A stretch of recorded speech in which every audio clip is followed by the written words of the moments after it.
Hi, my name is Kimmie, and I noticed some differences about the men's and women's magazines. For starters, the men's magazines had less variety. 60% was about watches, 11% about alcohol, 5% for cars and shoes, 3% for shirts and self-products, leaving 13% for others. With so many watches, I started to see a pattern. Most of the watches were a strong, tough-built exterior with straps that were soft woven fabrics. I feel like this shows what society portrays of men. The watch itself is strong, like men are supposed to be tough and not show their emotions, whereas the straps show the inside of the sensitive, soft woven part that society has taught men not to show. Along with that, there was a lot of alcohol. The alcohols, such as whiskey for Father's Day, dry gin, and Campari, which is a very bitter alcohol. These alcohols show a more masculine side.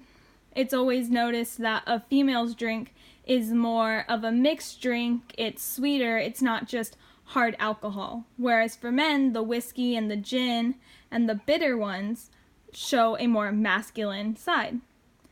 Along with that, there's this ad about how elegance is an attitude, and it's for a watch.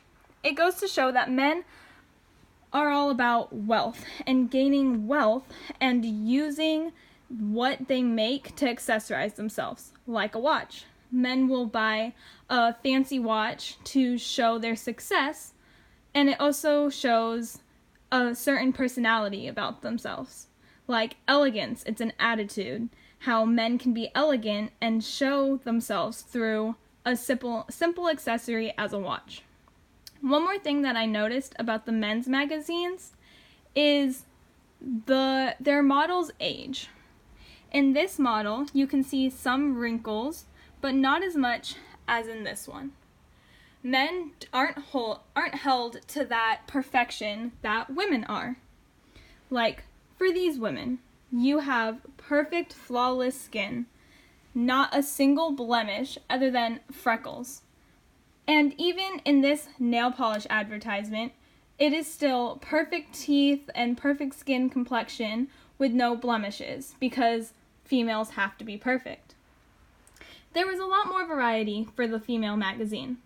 20% was for makeup, 20% for hair care, 6% for feminine care, 5% for nails and birth control, 3% for Plan B and self-tanners, and 38% for everything else. Now, makeup and self-tanners should be categorized together as a way that women mask themselves. We use makeup to cover up things that we don't want to, or self-tanners to change our skin color so that we can be somebody that we're not, with still trying to make ourselves feel beautiful. Some differences that I want to point out is how in these ads, you see a variety of different races. They always try and show the differences between females while showing the similarities of all this perfection. Something else that I wanted to point out was that in a female's magazine, there was a men modeling for car insurance. To me, this shows how men are supposed to go to work and make the money, buy the cars, and do all the bills, because women aren't supposed to have that responsibility like men do. And I feel like it's very stereotypical and gendered towards men to be the big guys, per se, even in a female magazine. Some other things that quite shocked me in the females magazine are some of their advertisements. Right now, they'd rather change a tampon than a diaper. And this is for birth control. And I feel like people advertise birth control because women are the ones that are responsible in a way for getting pregnant. There are no advertisements for condoms. It's always birth control or Plan B.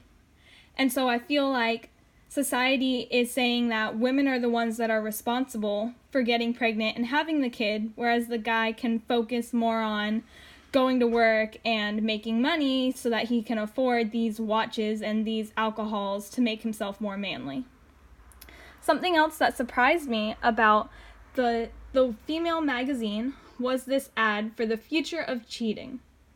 And you have a phone in between a girl's legs with her hand, and it was just something that surprised me because the ad right next to it was for Plan B.